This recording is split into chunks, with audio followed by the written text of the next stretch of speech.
Hello, আসসালামু আলাইকুম। আমি ফাদিম হাসান এবং আপনাদের দেখছেন ফাদিম reaction reaction.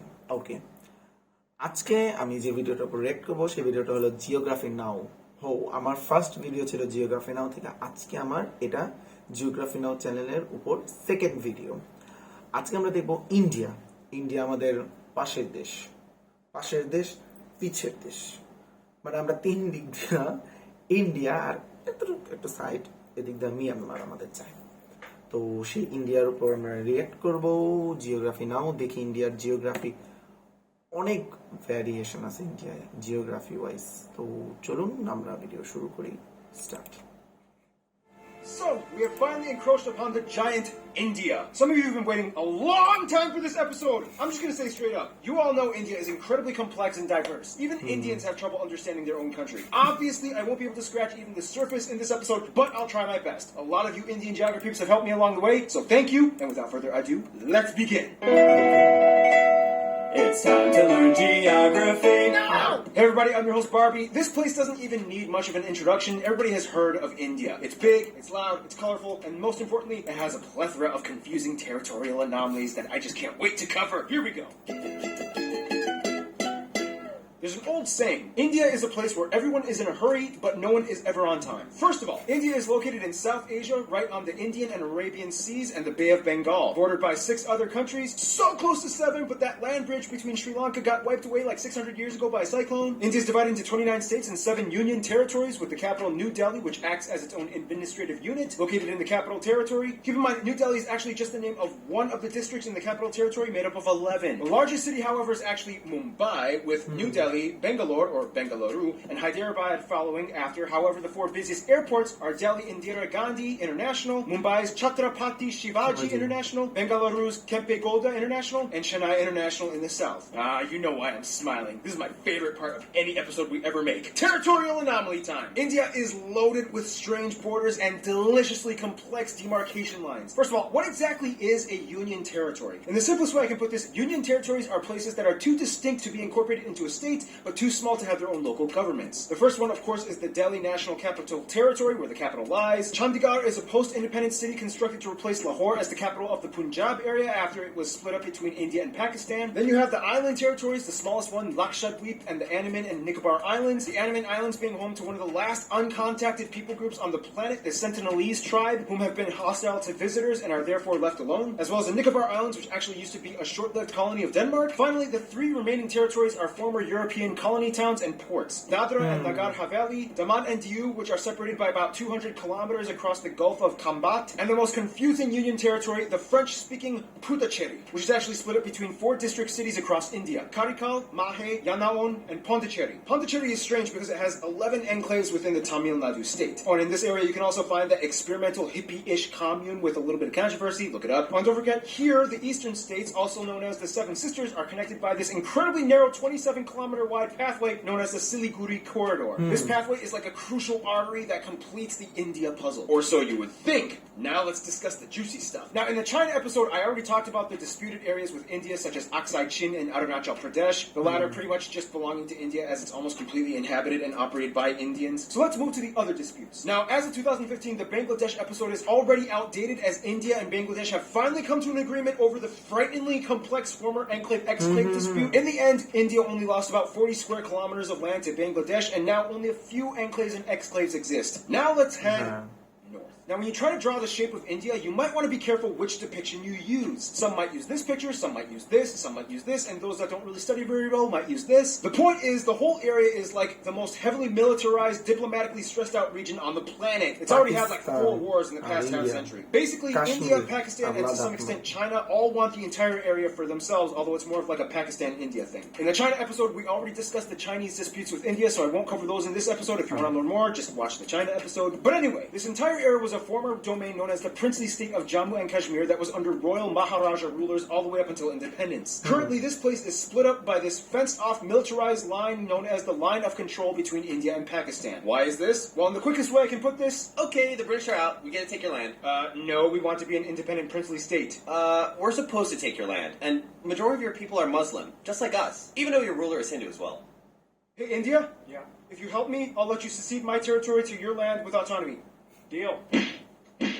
Ha! Your problem now! I love how Mike played India. He totally represents India. Oh, and keep in mind, Pakistan's capital, Islamabad, is less than 80 kilometers away from all that drama. The line of control meanders through the mountains until it stops at a point called NJ9842. This is where things get really crazy, because from there you hit the Siachen Glacier, the second longest non-polar glacier in the world, and this is pretty much the dead man zone. After point NJ9842, you hit the actual ground position line, a series of military outposts that extend all the way to the Chinese border. That means everything in this area is ground zero for the Indo-Pak tension. And you know, the crazy thing is there's actually literally small towns of normal, regular civilians living in these areas high up in the mountains, many of which just go about daily life, going to work and raising their families. Otherwise, they have a river dispute with Nepal and various river islands disputed with Bangladesh. Outside of all the dispute stuff, though, India not only has the world's second largest road network and 3 of the world's top 10 megacities and their own space program, but they also have a copious abundance of landmarks and notable sites, way too many to list, but some of the ones that you guys, the Indian geography peeps, have told me to mention include places like the abandoned Danushkodi Ghost City, Golconda Fort, the 4 pillars of Charminar, the Ajanta Buddhist Art Caves, the Ellora Monolithic Ruins, Mandu Fortress, the Golden Temple, which feeds over 100,000 people a day, the Golgumbaz Mausoleum, the Kalavantin Durg Post, the ruins of Hampi, the hill forts of Rajasthan, Shatrunjaya Hill, which is basically like a mecca for Jains, the Temple of the Bodhi Tree, Jal Mahal, Bangar Fort, the most haunted place in India, Mahabat Maqbara, and keep in mind, just like in China, you can find a Great Wall of India in Rajsamand. There's also the Paritala Anjaneya Temple with the largest statue in India depicting Hanuman, and at over 150 acres, the Sri Rangan Attaswamy Temple, the largest Hindu temple in the world. Oh yeah, and there's also that building with the stuff in the thing, whatever. Anyway, we could go on for centuries talking about India's rich constructed domicile, but what it lies on top of is even more fascinating. Now, don't make this mistake. I'm going to India. All I need are my sandals and sunscreen. Now, as the 7th largest country in the land area, India has a wide range of landscapes, climates, and elevations that all contrast from one corner to the other. First of all, let's talk about the north. India sits on the Indian tectonic plate that essentially smashed into the Eurasian plate, which in return created the largest mountain range in the world, the Himalayas. The force is so strong that it's estimated that the Himalayas grow about 2.4 inches or 6.1 centimeters every year. There's also where you can find Kanchenjunga, the tallest mountain in India, or the 3rd in the world, right on the border of Nepal. Keep your eye on these mountains. These are pretty much the source of most of India's major rivers that give life to the whole country. That's why India takes these mountains so seriously. You can also find the largest natural lake, Wular, up in the Jammu Kashmir area. Below the Himalayas, you reach the North Indian River Plain, sometimes referred to as the Indus Ganga. This is the most fertile part of India where the most important rivers like the Ganges and its tributaries flow. Heading a little south, you reach the Satpura and Vindhya ranges that pretty much divide North India from South India. On each side, you get the West and East Ghat Mountains, which in return creates this massive triangle thing called the Deccan Plateau. This place is moderately forested, especially in the east, in the Chotra Nagpur Plateau, where you get a section of the swampy Sundarbans that they share with Bangladesh. Check out the Bangladesh episode. Head a little west and you get the dry Thar Desert along the border with Pakistan, as well as the Rann of Kutch, known as the Salt Desert. And finally, the only active volcanic area would be the Andaman and Nicobar Islands, with Barren Island having actual conical eruptions and Bharatan having tame mud volcanoes. Now here's the thing, although India has a relatively high population density, they do relatively well with maintaining their ecological footing. In fact, in 2016, they beat a world record by planting, disputably, 50 million trees in one day. They've also agreed to reforest about 12% of their country by 2030. The most heavily forested area being the 7 sister states in East India. Now, one of the factors that contributes to this would be the fact that India has the lowest meat consumption in the world, with the highest population percentage of vegetarians at around 40%, most of whom are lacto-vegetarians that consume milk products. By the way, in India, when buying groceries, this label means vegetarian and this one means not vegetarian. Nonetheless, the remainder of the population does typically eat some kind of animal protein, mostly in the forms of seafood or chicken, but almost never beef or pork unless if you are part of the Muslim or Christian minorities scattered throughout the West and East areas. Now, let's talk about the role of cattle, shall we? India has more cattle and livestock than anywhere else in the world at around 330 million. And it's interesting because since they have prevalent Hindu traditions, the killing of cows is illegal in many of the states except for a few, and each state has varying degrees of punishment for committing intentional cow slaughter. Keyword intentional. Cows accidentally get hit by cars all the time. Once a cow is too old to produce milk, it typically is released into the open to die naturally in the wild, ideally. Nonetheless, male cattle get it much worse, as they are deemed as kind of useless. Some places use them as draft animals for labor, some religious sects use them as sacrifices, but otherwise they are typically sold to the underground market for beef or hides. To this day, there are about 6 times as many female cows as male cattle in India, so that means, yeah, something's happening to the males. Nonetheless, India does have the 3rd highest carbon emission rate after China and the US, 4th if you consider the EU. However, emission per capita, they rank pretty low at only about 2 kilotons per person. Contrast that with Qatar at about 40. There are 94 national parks, 501 animal sanctuaries across the country where you can find some of the national animals like the peacock, the Ganges River dolphin, the king cobra, the Indian elephant, and the highest population of Bengal tigers in the world, which are all highly protected. India also has the most irrigated land in the world, which allows them to become the #1 producer of multiple products like millet, bananas, lemons, limes, mangoes, ginger, chickpeas, milk, butter, fennel, jute, and about 75% of the world's spices alone come from India. Speaking of which, food! Typically you can find the staples roti, chapati, and naan in the north, idli and dosa in the south, and everybody eats rice. The more commonly commercialized Indian foods that we in the West grew up knowing, like samosas, tikka masala, tandooris, and my favorite Indian dish, palak paneer, these usually come from the northern regions of India. Seriously, India, you took spinach and made it fat. I love you guys. Otherwise, the West is mostly known for their chutneys and pickled foods, as well as beef, since there's a high number of Muslims and Christians. The South uses a lot more coconut and has some of the best curries like poriyals, sambras, rasams, and tutus. And the East is known for having the best desserts like peda, mishti doi, rasgulla, or shondesh. Speaking of which, India is so diverse and complex that sometimes even Indian people need translators when going to different states. It's about to get 10 times more confusing in about 3, 2, 1. Shashti Tharoor once said, "In India, we celebrate the commonality of major differences. We are a land of belonging rather than blood." First of all, India has a population of about 1.3 billion people and is the second most populous country in the world after China, with about 18% of the world's population. About 72% of the country is Indo-Aryan and a quarter are Dravidian, and the majority of the remainder are Mongoloid, Asian, and other people groups. They also use the Indian rupee as their currency. They use the Type C, D, and M plug outlets, and they drive on the left side of the road. By the way, technically it's illegal for these banknotes to leave the country, but you guys have sent me a lot of them for fan mail for Fan Friday videos, so I don't want to go to jail again. Now keep in mind, those statistics that I just mentioned are incredibly generalized. Of the Indo-Aryan and Dravidian communities, there are about 2,000 different ethno-linguistic people groups in India, with about 645 district indigenous tribes, 52 major ones. So obviously we can't cover them all, but what we do know is that the North is very different from the South. For one, the North mostly speaks in languages that are all related to the Indo-Aryan branch, with languages like Hindi, Bengali, Punjabi, and Gujarati, whereas the South speaks a completely unintelligible Dravidian branch, with languages like Tamil, Telugu, Malayalam, and Kannada. Otherwise, there's also pockets of Sino-Tibetan and Austroasiatic languages spoken in the far north and east. Wait, so how do they all, communicate with each other? Great question. Although India does not have an official language, there are 22 recognized national languages, and of these, 2 are the most prevalent, taught in schools, and used by government officials, Hindi and English. And very often, these two are mixed mid-sentence. It's weird. Don't be surprised if you hear someone speaking Hindi and then suddenly finishing off in English. It's like, So I was like, what this? And I was like trying to, why are you even trying to do that? I know, right? And the washing machine, I told them, a Bob Saget with a chainsaw. Now, of course, let's discuss the one thing that goes hand in hand with India, Hinduism. About 80% of India claims to be Hindu, or at least part of the Hindu practicing community. Now, we don't have time to explain everything about the tenets and multi-layered philosophies and practices of Hinduism. If you want to know, just talk to a Hindu person. But basically, one thing you do need to know is that Hindu-driven ideologies pretty much dominate most of life in India, everything from family to business. You will see colorful, mesmerizing shrines, temples, statues, and rituals being performed everywhere, even in public. On the Bharat Mata, the mother of India, statues are everywhere. She's like the symbol of India. The largest Hindu pilgrimage, the Kumbh Mela, happens every 3 years, rotating between 4 cities, in which the adherents bathe in the Ganges River and enjoy a massive festival with tens of millions of people.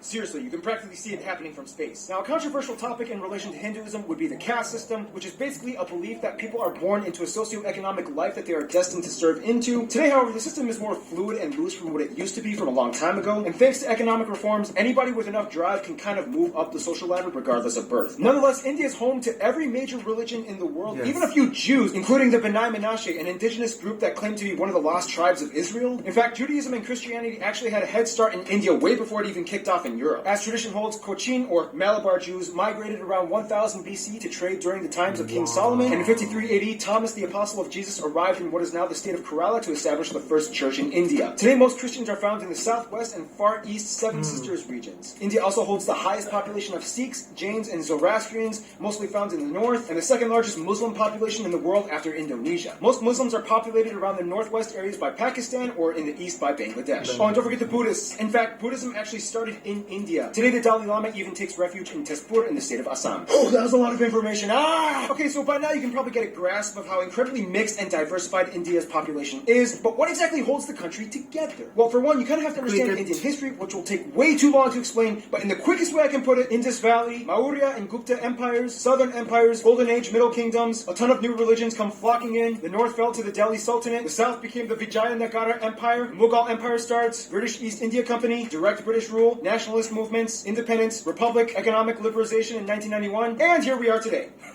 Vagina. Essentially, India used to be made up of around 500 smaller royal princely states, and when the British came in, they kind of exploited them to manage such a huge population. Although India is a democratic federal republic and the largest democracy in the world, the old royal families still exist today, and although they have no political power, they hold high positions of influence in their communities across India. So today, technically, you could meet someone that would be considered an Indian prince or princess. Nonetheless, the biggest thing that really united Indians in the past 2 centuries would probably be their hatred of British rule. It was kind of like, well, This is not cool. yep. What do you say you and I work together and end this thing?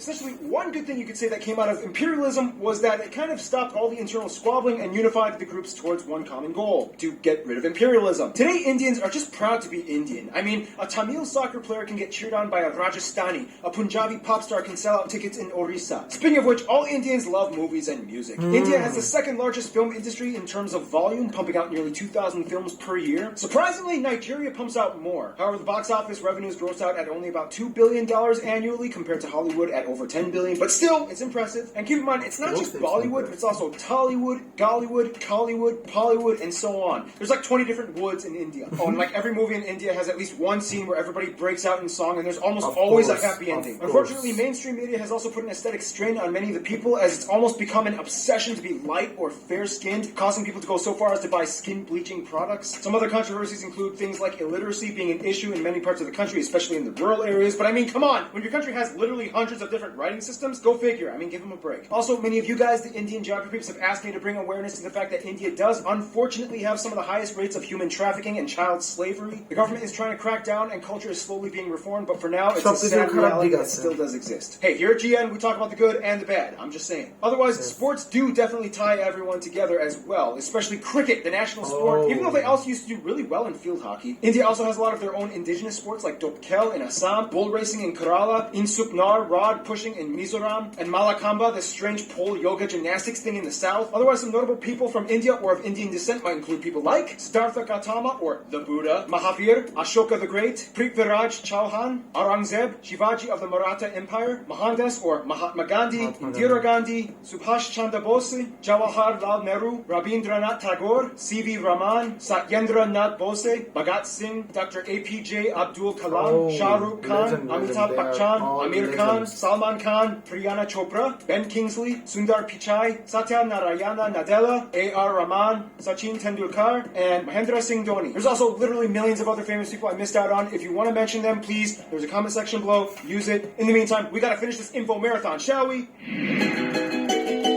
কত বড় Now, video no surprise, India is huge and therefore has a huge international outreach when it comes to diplomacy to almost everyone, except their immediate neighbors. First of all, countries with large population percentages of Hindus and Indians like Fiji, Guyana, Suriname, Trinidad and Tobago, Mauritius, and Malaysia typically stay close to India's roster of go-to friends. They enjoy cordial relations with trade. Now, the UK may have left on a sour note, but they still have a lot of ties to their former colonizer in terms of business and tourism. India is still part of the Commonwealth, not Commonwealth realm, there's a difference, and the UK has over 1.5 million citizens of Indian descent. As mentioned in the China episode, China is kind of like India's I'm only here to do business with you and nothing else friend, as drama still hasn't subsided in regards to the territory conflicts. Now, when it comes to the U.S., things started kind of sour back in the 70s during the Indo-Pak War of 1971, when the U.S. sided with Pakistan, their arch nemesis. Today, relations have cooled off. Mostly, the U.S. supports India's move towards democracy and is a key ally in the military conflicts in the Middle East. When it comes to their best friends, however, most of the Indians I talked to have said Russia and Bhutan. Russia because during the Indo-Pak Wars, Russia came in and supported them, and ever since then, each country has held a high position of respect for the other, especially as global superpowers.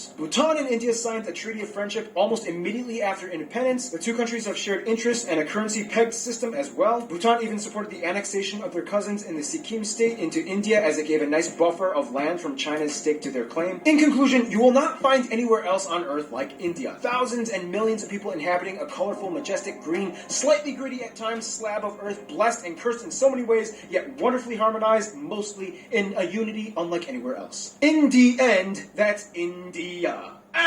Stay tuned, Indonesia. Okay, video শেষ। ওরে বাবা, একটা marathon video ছিল। হ্যাঁ, India এত বড় একটা দেশ, ওদের এত ডিফারেন্স ভাষা, এক জায়গা থেকে মানে একটা অঙ্গরাজ্য থেকে আরেকটা অঙ্গরাজ্যে যাবেন, ভাষা চেঞ্জ, মানুষ চেঞ্জ, থাকা চেঞ্জ, খাওয়া চেঞ্জ, সব চেঞ্জ, কাপড় চোপড় সব চেঞ্জ হয়ে যাবে। মানে এত ডিফারেন্ট একটা ভ্যারিয়েন্ট নেওয়া দেশ, মানে এত ভ্যারিয়েন্ট থাকা অবস্থায় একটা দেশ কিভাবে একসাথে থাকে, এইটাই খুব আশ্চর্যের বিষয়। এবং তারা স্পোর্টসের দিক দিয়ে তারা এক জায়গায় মানে একটা বিন্দুতে মিলে যায়। তা যদি ক্রিকেট হয়, ইন্ডিয়ার মানুষ সবচেয়ে বেশি ক্রিকেট পাগল ইন্ডিয়ার, তারপরে হলো বাংলাদেশের অবস্থান, মানে এরা ক্রিকেট ছাড়া কিছু বুঝেই না। তাছাড়া আমি আরো বলবো, হ্যাঁ খারাপ দিকও আছে, ইন্ডিয়ার লিটারেসি রেট অনেক কম। ইন্ডিয়াতে অনেক লেজেন্ড, এপিজে আব্দুল কালাম, যার যার নাম বললো তারা এক একজন মানে বলবো এক একটা হীরার টুকরা ছিল। ইন্ডিয়াতে সম্ভবত 75% অ্যারাউন্ড আপনার হিন্দু, তারপর 20%-এর মতো মনে হয় মুসলিম, তারপর জৈন, খ্রিস্টান, বৌদ্ধ সব আছে, মানে সব। ইন্ডিয়াতে পাকিস্তানের দিক দিয়ে ইনফরমেশন আমরা দেখলেন। তারপর আমি যারা ইংলিশে এত তাড়াতাড়ি বুঝে না, আমি একটু একটু শর্ট করে বলতেছি। পাকিস্তানের দিক দিয়ে ইন্ডিয়াতে খুব মরুভূমি আছে, মানে খুব খরা অঞ্চল। এবং বাংলাদেশের দিক দিয়ে যে শিলিগুড়ি করিডোর পার হইলে যে 7টা অঙ্গরাজ্য আছে, মিজোরাম, তারপর আপনার নাগাল্যান্ড, তারপর আপনার আসাম, উড়িষ্যা, এই সব দিক দিয়ে, তারপরে যে পশ্চিমবঙ্গ, এই সব দিক দিয়ে হলো আপনার মানে বনাঞ্চল বেশি। আর ইন্ডিয়ার শিক্ষাগত দিক দিয়ে সবচেয়ে বেশি শিক্ষিত হলো আপনার সাউথ সাউথ ইন্ডিয়ার দিক দিয়ে, মানে এই তামিলনাড়ু, কর্ণাটক, কেরালা, বেঙ্গালুরু, এগুলো এগুলো হলো আপনার শিক্ষাগত দিক দিয়ে ইন্ডিয়ার সবচেয়ে বেশি। তো আজকে এই পর্যন্ত কোন বিষয়টা আপনাকে সবচেয়ে বেশি অবাক করছে ইন্ডিয়া, সেটা আমাকে কমেন্ট বক্সে জানাবেন। আমি ফারদিন মিন হাসান, বাই।